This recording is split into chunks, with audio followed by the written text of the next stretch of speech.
Di sebuah kota kecil yang ramai di malam hari hidup seorang perempuan bernama Rina. Ia adalah seorang kupu-kupu malam yang dikenal bukan hanya karena parasnya yang menarik tapi juga karena tutur katanya yang lembut dan senyumnya yang tulus. Meski pekerjaannya dipandang rendah oleh banyak orang, Rina selalu memperlakukan siapapun dengan hormat. Ia tidak pernah sombong atau kasar bahkan pada rekan sesama jalanan. Namun di balik senyum itu, Rina menyimpan rasa lelah yang dalam.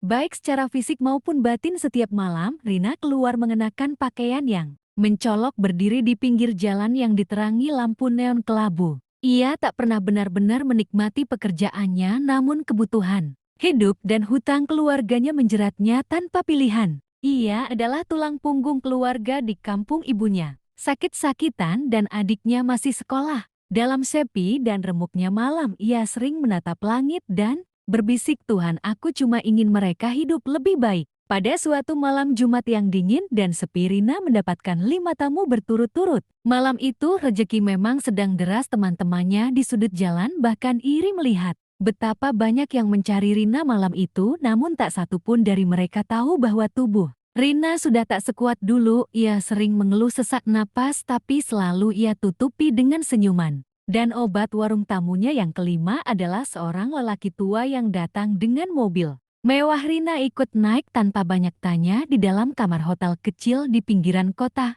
Ia terlihat pucat dan lelah tapi tetap mencoba bersikap profesional. Namun saat sedang melayani, tubuhnya tiba-tiba ambruk. Ia terjatuh ke lantai dengan mata terbuka dan bibir membiru. Lelaki itu panik dan langsung memanggil resepsionis. Ambulans datang. Namun nyawa Rina sudah tak bisa diselamatkan. Kabar meninggalnya Rina cepat menyebar di kalangan para perempuan malam dan para pelanggan setianya. Sebagian merasa bersalah, sebagian hanya diam. Polisi menyatakan bahwa Rina mengalami serangan jantung mendadak akibat kelelahan ekstrem dan penggunaan obat stimulan yang terlalu sering. Tubuhnya dibawa ke kampung halamannya untuk dimakamkan dan hanya sedikit orang yang tahu siapa dia. Sebenarnya di pemakamannya, sang ibu hanya menangis tanpa kata, menggenggam erat foto Rina yang ia simpan diam-diam. Adiknya menunduk dalam menyesali setiap permintaan uang yang pernah ia kirimkan. Mereka tidak pernah benar-benar tahu bagaimana cara Rina bertahan hidup di kota.